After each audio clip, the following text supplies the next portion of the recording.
The policeman felt his impunity in attacking a helpless elderly woman. Passers-by looked away, no one intervened. But suddenly a man appeared, before whom even the most brutal criminals freeze in fear. Subscribe, watch other videos, and write in the comments where you're watching us from. The city pulsed with restless energy as the night stretched on.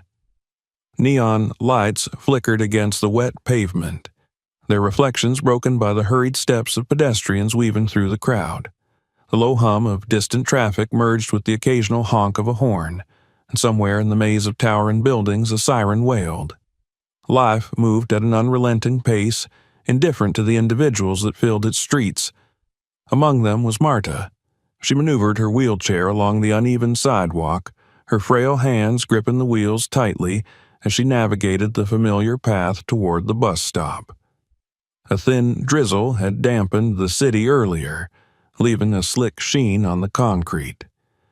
The tires of her wheelchair left faint tracks in the moisture, a subtle imprint quickly erased by the ceaseless movement around her.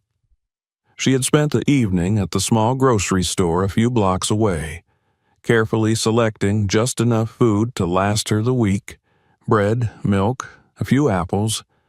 Nothing more, nothing extravagant. It had been years since she could afford luxuries. Her life was a quiet one, marked by routine. Every evening, she took this same path, waited at the same bus stop, and returned to the small apartment where she lived alone. Most of the people who saw her regularly never acknowledged her presence, and she had grown used to being invisible. It was easier that way. It spared her the pity, the awkward glances of discomfort from those who did not know what to say to a woman like her, old, alone, confined to a chair. Tonight, however, there was something different in the air, a feeling she couldn't quite place. She had first noticed it a few streets back, a strange awareness that prickled at the edges of her senses, as if unseen eyes lingered on her. The crowd moved as usual, faces blending into the blur of urban existence, but the sensation remained. She told herself it was nothing, just the exhaustion playing tricks on her mind. Yet, as she rolled forward, her heart beat a little faster, her grip on the wheels tightening involuntarily. She approached the crosswalk, waiting for the signal to change. The rain had left behind shallow puddles that reflected the glow of the city, stretching distorted images of neon signs across the asphalt. The night was alive, but in a way that felt distant, disconnected from her small place within it. Then she saw him. Standing just beyond the glow of a flickering street lamp was a man in uniform. His stance was relaxed, hands resting on his utility belt, the bulk of his police-issued gear visible beneath the damp fabric of his dark blue jacket. His face was set in an expression of casual observation, yet there was something unsettling about the way his gaze lingered on her. He was not watching the crowd. He was watching her. Marta knew who he was before she even had to think about it. Officer Randolph. His name carried weight in these streets, though not for reasons any police officer should be proud of. His reputation trailed behind him like a dark stain, whispered about in hushed tones among those who had crossed his path. Stories of his brutality, his abuse of power, circulated within the community, though none had ever reached a courtroom. He was untouchable, shielded by his badge, by the silence of those too afraid to speak against him. He did as he pleased, and the city let him. Now he was looking at her. She forced herself to remain calm, though her breath came a little shorter. Perhaps it was a coincidence. Perhaps he was just standing there, surveying the street like any other officer on patrol. But as the crosswalk light flickered to green and she wheeled forward, She saw him push away from the lamp post, his boots scraping against the damp concrete. He was moving toward her. A jolt of fear tightened in her chest, but she didn't allow herself to hesitate. She kept rolling, kept her gaze ahead, pretending not to notice. There was no reason for him to stop her. She had done nothing wrong. Yet the small voice in the back of her mind whispered that none of that mattered. It never had with men like him. Her destination was only a block away. If she could just reach the bus stop, blend into the small gathering of people waiting there, maybe he would lose interest. She adjusted her grip, pushing harder against the wheels. The cold night air stung her face, but she ignored it, focusing only on the rhythm of her movement. Then, just as she neared the corner, a shadow fell over her path. Randolph stepped in front of her, blocking her way. She stopped, her breath catching in her throat. He smiled, not a warm smile, not a polite one. It was the kind of smile a predator wore before it struck. The city moved around them as if nothing was happening. People passed by, their faces turned toward their own lives, their own distractions. None of them stopped. None of them noticed. Randolph did not speak immediately. He simply stood there, towering over her, letting the weight of his presence settle between them. The lights of the city cast harsh shadows across his face, accentuating the sharp angles of his jaw, cold amusement in his eyes. Marta swallowed hard, gripping the armrests of her wheelchair. Something inside her told her that tonight she would not be invisible. Marta's hands tightened around the arms of her wheelchair as Officer Randolph stood before her, his body blocking her path with casual authority. The street around them remained unchanged. Cars sped past, neon signs flickered, pedestrians moved without concern. But, for Marta, the world had narrowed to the figure looming over her.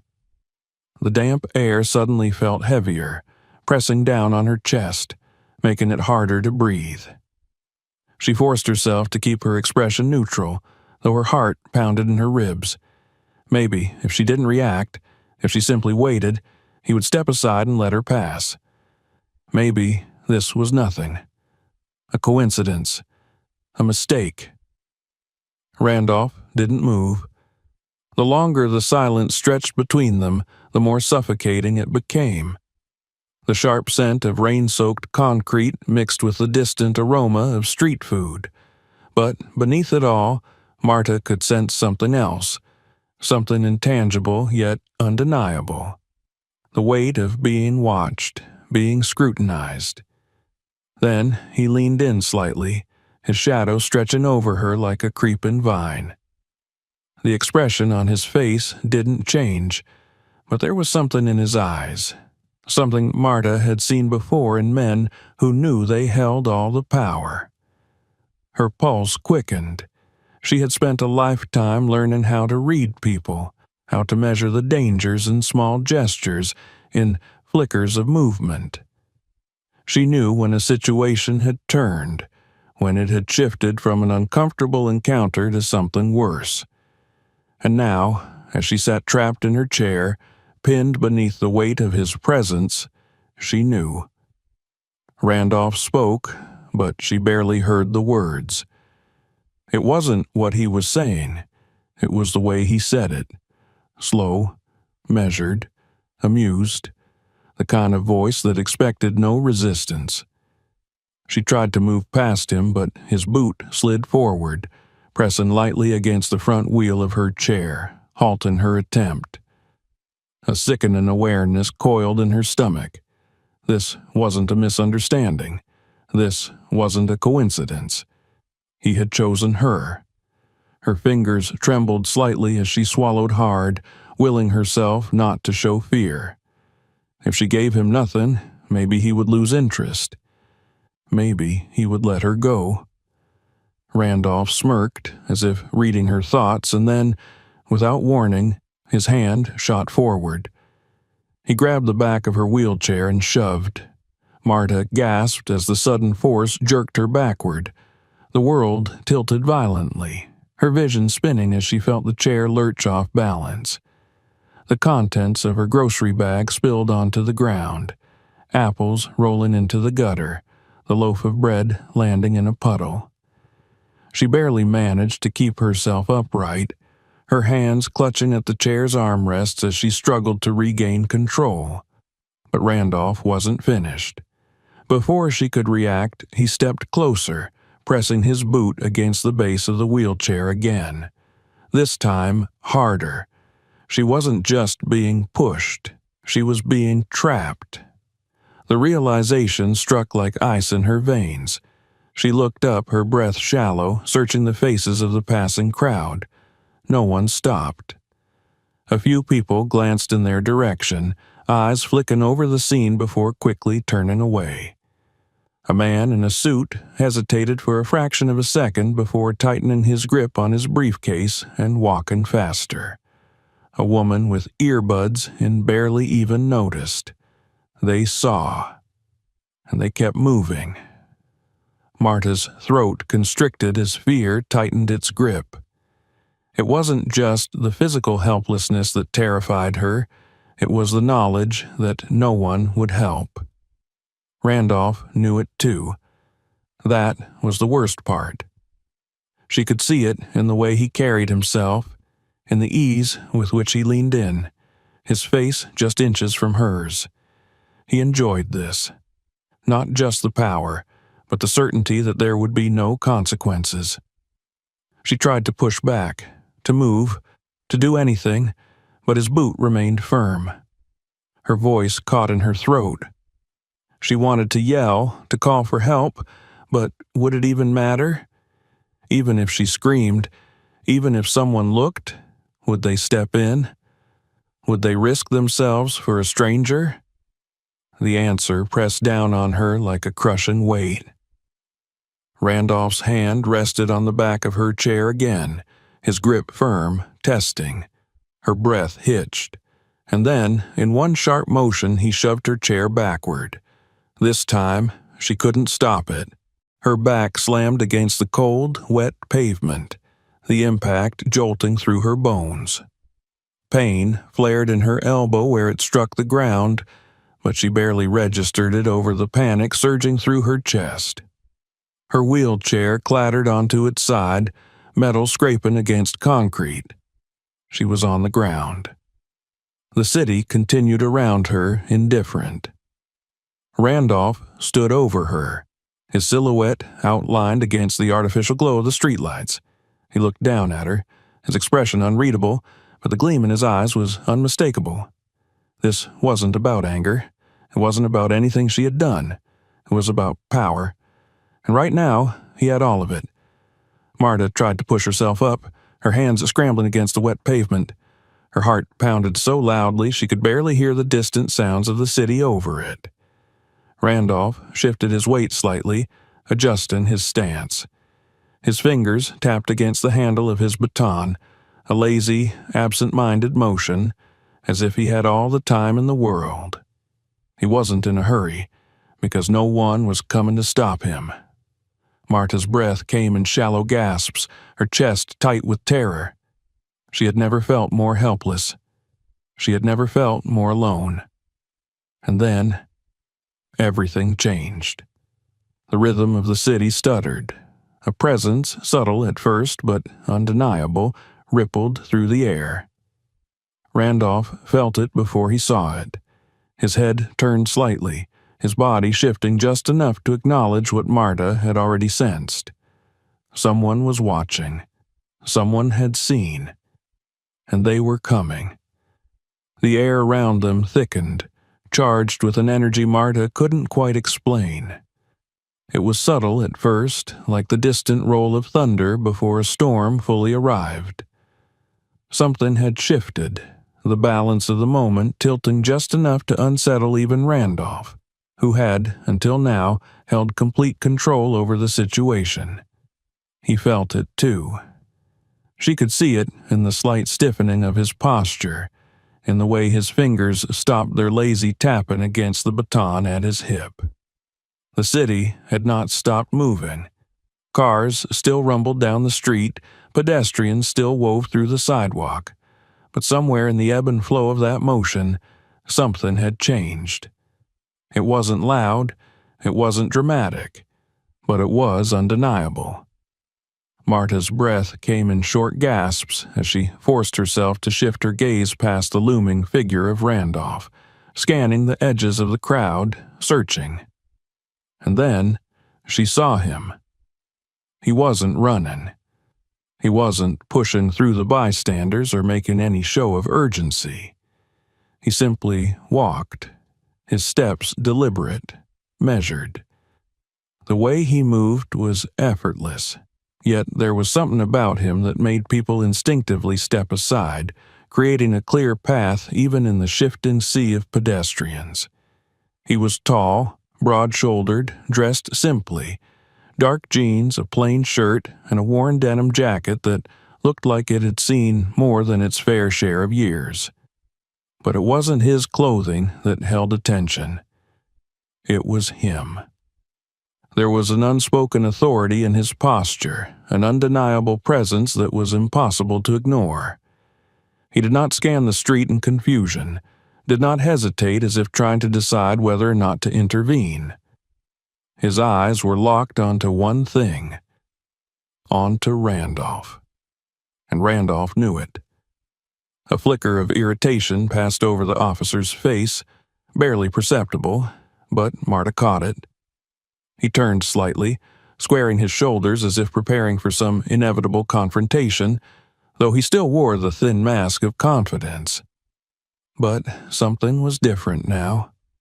The crowd around them, the same crowd that had ignored Marta's struggle only moments before, was beginning to slow.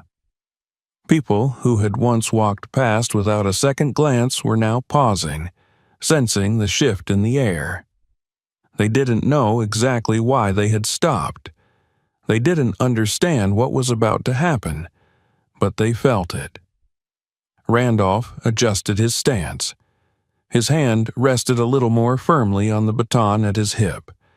He was still confident, but no longer careless. The man in the denim jacket stopped just at the edge of the alley where Marta lay sprawled beside her overturned wheelchair. He did not rush forward in concern, did not speak immediately. Instead, he stood still, his gaze never leaving Randolph. Silence stretched between them, thick and heavy. Randolph was the first to break it. He didn't ask the stranger what he wanted. He didn't demand he leave. That would have been too direct. Instead, he gave a slow, dismissive shake of his head and let out a short, dry laugh. It was the kind of laugh a man gives when he doesn't want to admit he's feeling cornered. But the man in the denim jacket did not react. He did not flinch, did not respond, did not acknowledge the attempt to downplay the situation. He simply watched. Randolph exhaled through his nose, his fingers tightening slightly around the baton. Marta felt it then, the shift in power. Randolph had been in control of this moment from the beginning. He had chosen her, had decided how this encounter would play out, had been secure in the knowledge that no one would interfere. But now, someone had. And the weight of that interference was pressing down on him. The stranger took a single step forward. It wasn't aggressive, it wasn't a challenge, but it was final. Randolph's smirk faltered just slightly. The neon glow of the streetlights cast sharp angles over both men, illuminating their faces in flickering bursts of red and blue from a nearby storefront sign. Randolph inhaled, slow and measured, as if considering his next move. He wasn't afraid. Not yet. But he was aware now. Marta could see the calculations running through his mind. Could he still walk away from this? Could he assert his dominance without consequence? Could he turn this moment back in his favor? And then, just as quickly as the thoughts formed, Marta saw the answer settle into his stance. Randolph wasn't going to back down. He was going to fight. And he had already lost. The night had gone still. The hum of the city remained, a distant, ever-present murmur of engines, footsteps, and conversations.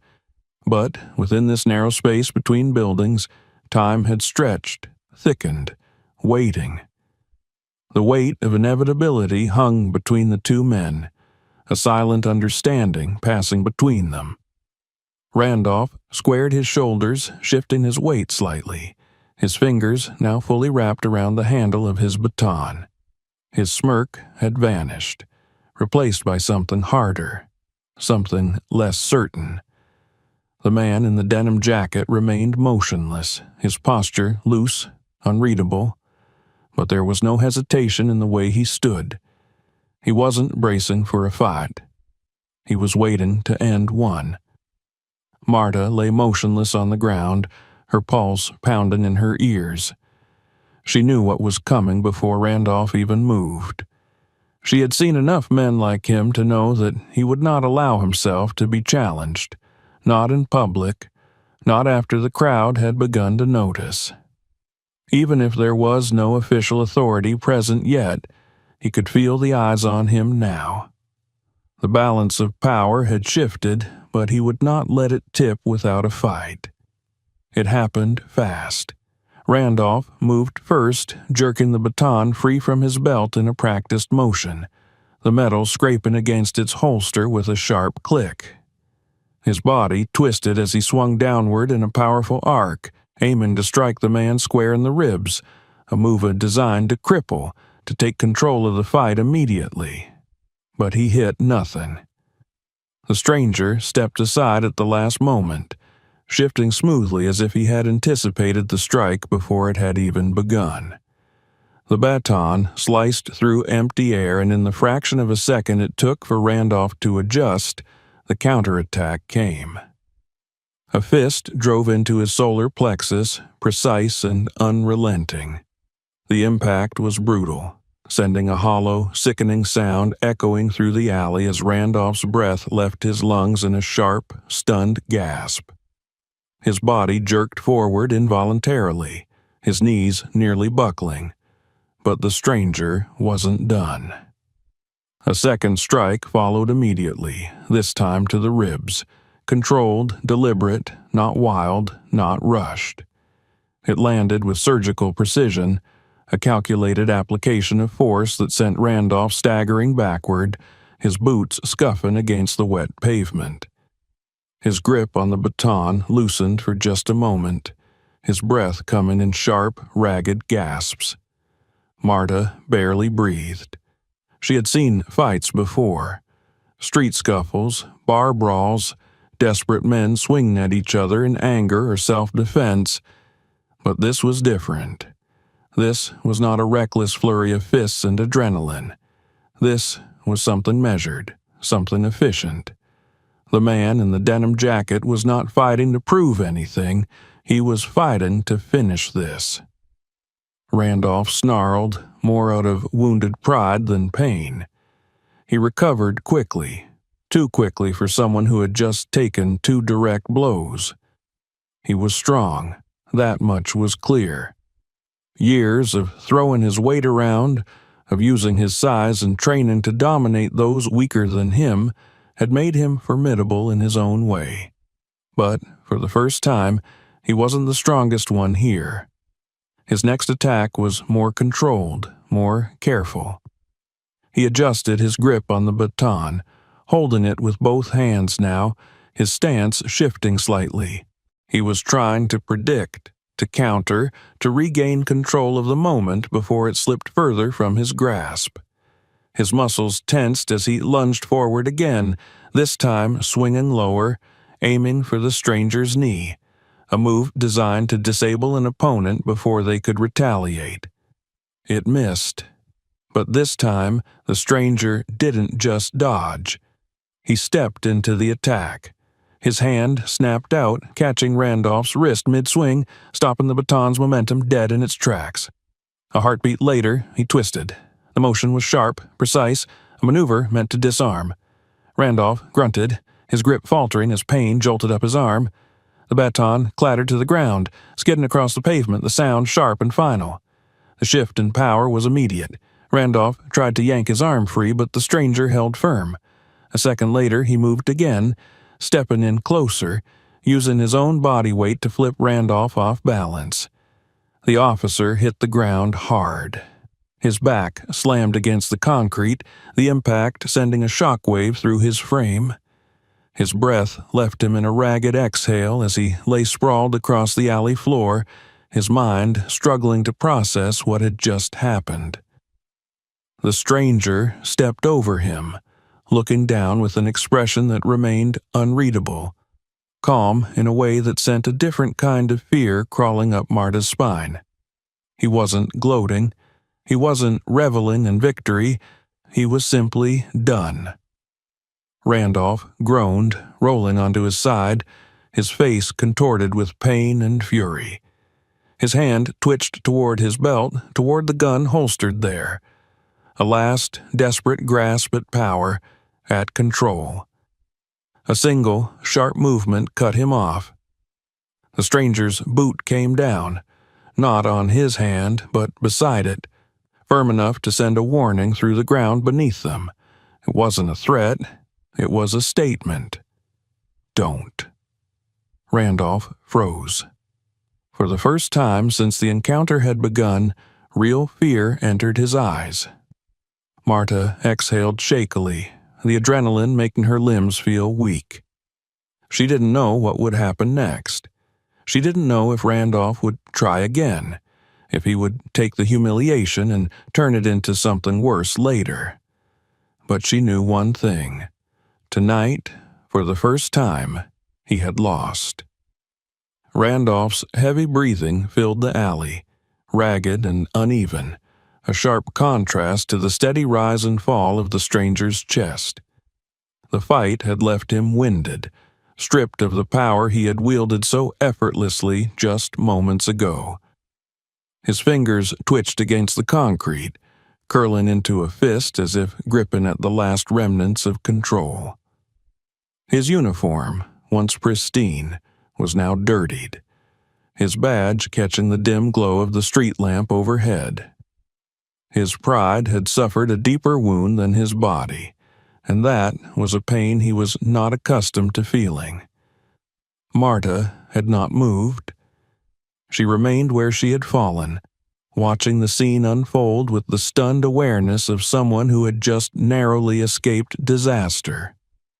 Her wheelchair lay overturned a few feet away, one of its wheels still spinning lazily in the air, a silent testament to the chaos that had just erupted.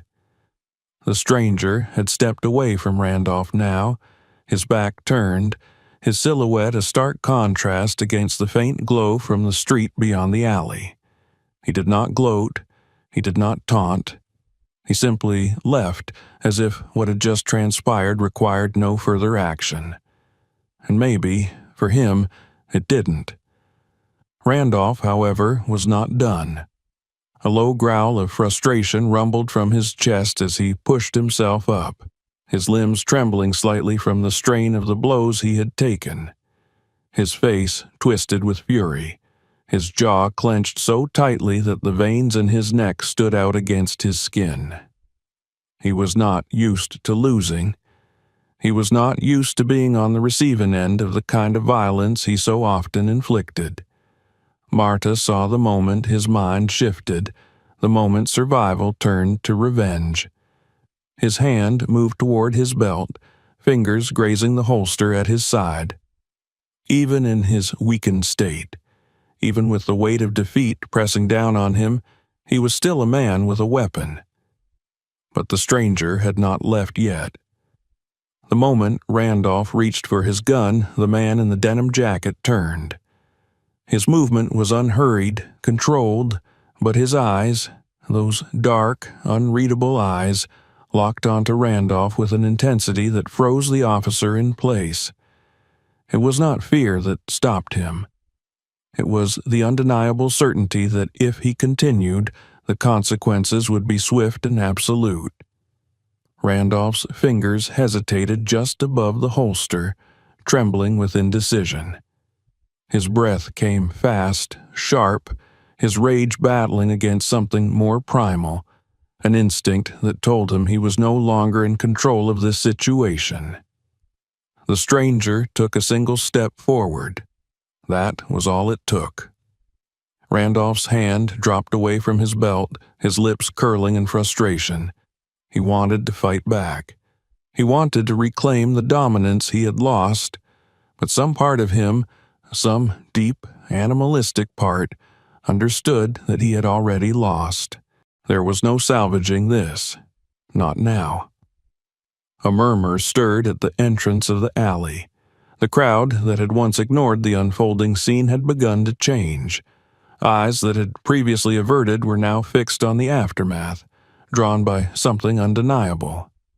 Phones were out, cameras recording, the glow of their screens capturing evidence that would not be buried. Marta felt her heartbeat quicken.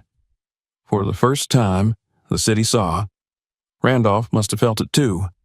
He turned his head slightly, his gaze darkening toward the figures gathering at the edges of the alley. Some stood in quiet disbelief, others murmured among themselves, but none of them moved to intervene. Not because they were afraid, but because they had already chosen a side. And it was not his. A flicker of something passed through his eyes. Realization, perhaps, or the bitter taste of inevitability. Then came the sound. Distant at first, barely a murmur against the city's constant hum, but then it grew. Sharp, distinct. Sirens. Randolph's expression darkened. His body tensed as he looked toward the street, toward the approaching blue and red lights that reflected off the wet pavement. The approaching reality of what had just happened settled over him, and for the first time that night, he looked uncertain. Marta could hardly believe it.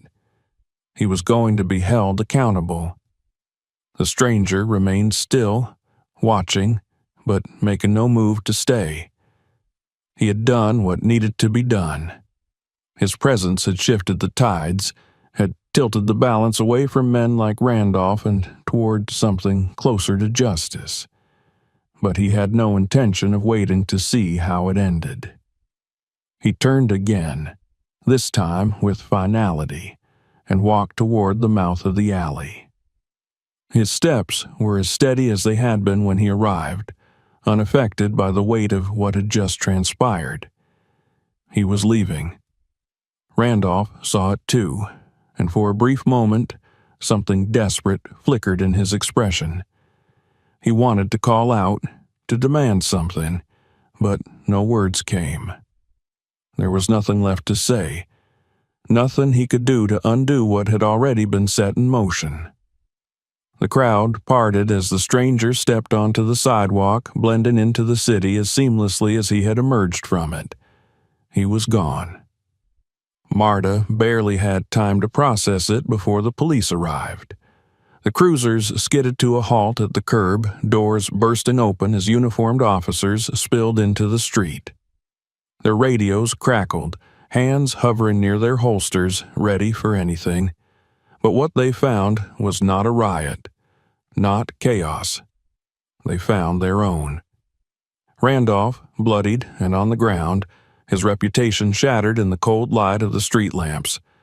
The scattered pieces of his authority lay around him, unseen but undeniable. One of the officers stepped forward, glancing between Randolph and the gathering crowd. Then toward Marta, who still sat against the wall, shaken but alive. "What happened here?" The words came, but no one answered immediately. Not because they didn't know, but because they wanted it to be said aloud. Then, from somewhere in the crowd, a voice rang out. "He attacked her." Another followed. "He shoved her to the ground." The murmurs swelled, a chorus of voices overlapping, each one a witness, each one a thread in the unraveling of Randolph's carefully protected power. The officer's gaze hardened. He turned toward Randolph, who had pushed himself upright but said nothing. There was nothing left for him to say. The evidence was overwhelming. The weight of the crowd was against him. "Check the security footage," the officer ordered one of his subordinates. "I want to see everything." Randolph flinched. He knew what they would find. He knew there would be no rewriting this story, no twisting it into something that fit his version of events. Justice was not blind tonight. Marta inhaled deeply, the air sharp in her lungs. She was safe. But more than that, for the first time in a long time, the city did not feel quite so indifferent. The street was awash in flashing blue and red, the rhythmic pulse of sirens reflecting off the wet pavement like ghostly warnings. The hum of the city, which had for a time faded into the background, surged back to life in the form of murmuring voices, the crackle of police radios, and the distant honking of impatient drivers forced to reroute. The air smelled of exhaust and damp concrete, mingling with the electric tension still hanging over the scene. Marta sat on the curb, her body still trembling from the adrenaline that had yet to fade. She pressed a palm to her stomach, grounding herself, feeling the steady rise and fall of her breath. She had survived. She had been spared. But more than that, something had changed. Something in the air, something in the way the city had reacted, or rather, finally chosen not to look away. The crowd had grown since the fight ended, drawn in by the spectacle, by the presence of uniformed officers surrounding one of their own. Randolph was still on the ground, his hands pressed against his knees, his face contorted in pain and anger. His uniform was rumpled, his dignity shattered, his illusion of invincibility stripped away under the unblinking gaze of cameras and witnesses. He had been untouchable once, a name spoken in warning, a figure feared but never challenged. But tonight, the city had finally seen him fall. Marta turned her head, searching for the man who had saved her, the man in the denim jacket, the stranger who had stepped into the darkness and pulled her back into the light. But he was gone. Not a trace of him remained. It was as if he had never been there at all. She wasn't the only one looking. Some in the crowd glanced around, their eyes darting through the shifting bodies, scanning the street, the alleys, the doorways. The officers, too, cast quick glances toward the sidewalks, their brows furrowed as if expecting to find him standing nearby, watching. But there was nothing. He had vanished into the city, swallowed by the very streets from which he had emerged. The realization left Marta with a strange sense of emptiness, a hollow awareness that she had witnessed something rare, something fleeting. The man who had fought for her, who had faced Randolph without fear, had not waited for thanks. He had not lingered for recognition or validation. He had simply done what needed to be done. A firm voice pulled her from her thoughts. "Miss, are you all right?" She turned to find one of the officers crouched beside her, his expression serious but not unkind. His badge gleamed under the flashing lights, the reflection catching the hard lines of his face. Marta opened her mouth to respond, but her throat was dry, her voice lost somewhere between exhaustion and disbelief. She swallowed, forcing herself to focus, to find her words. She exhaled slowly, steadying herself. "I think so." The officer nodded, glancing down at the way she cradled her stomach. His gaze softened just slightly. "We're going to have paramedics check you out, just to be safe." Marta barely had the energy to nod, her body still locked in the remnants of fear, but she accepted his words without protest. Across the street, another officer stood with Randolph, speaking in clipped, hushed tones. It was clear that no amount of rank would protect him now. The weight of what had happened was too much, too public. The footage, the witnesses, the undeniable truth that had unfolded under the flickering glow of street lamps had left no room for manipulation. Randolph's career was over. And yet, even in his defeated state, Marta saw the way his hands clenched, the way his jaw tightened with barely restrained fury. He wasn't sorry. He wasn't ashamed. He was simply enraged that, for the first time, he had been stopped. She turned away, unwilling to let him steal another second of her thoughts. The paramedics arrived, moving through the crowd with quiet efficiency. One of them, a woman with warm brown eyes and a steady voice, knelt beside Marta and gently took her wrist, checking her pulse. "Do you feel any sharp pain?" she asked, her tone calm, professional. Marta shook her head. "No, just shaken." The paramedic nodded in understanding, her hands moving to examine her elbow where the worst of the impact had landed. There was a deep scrape, darkened with dirt and dried blood, but nothing appeared broken. "You're lucky," the paramedic said softly. "It could have been much worse." Marta knew that. She had seen how close she had come to something far more terrible. The paramedic finished her assessment, giving her a reassuring nod. "We'll clean this up, but if you feel any dizziness or pain later, make sure you see a doctor, and if anything feels wrong with the baby, don't wait to get checked out." Marta placed a hand over her stomach again, feeling the steady warmth beneath her fingertips. "I will," she promised. The crowd had begun to thin, the initial shock of the scene fading into the ordinary hum of the city. People had recorded what they needed, whispered what they had seen, and now, slowly, they were moving on. But as they left, they carried something with them. A story. One they would tell again and again. A story about a cop who had abused his power and had finally faced justice. A story about a man who had appeared out of nowhere, who had fought without hesitation, who had disappeared without a word. And that was how it would spread. Not just as another piece of urban legend, but as something real. A reminder that even in the depths of the city, where corruption thrived and fear silenced those who wished to speak, there were still those who would not stand by, those who would act, those who would not wait for permission to do what was right.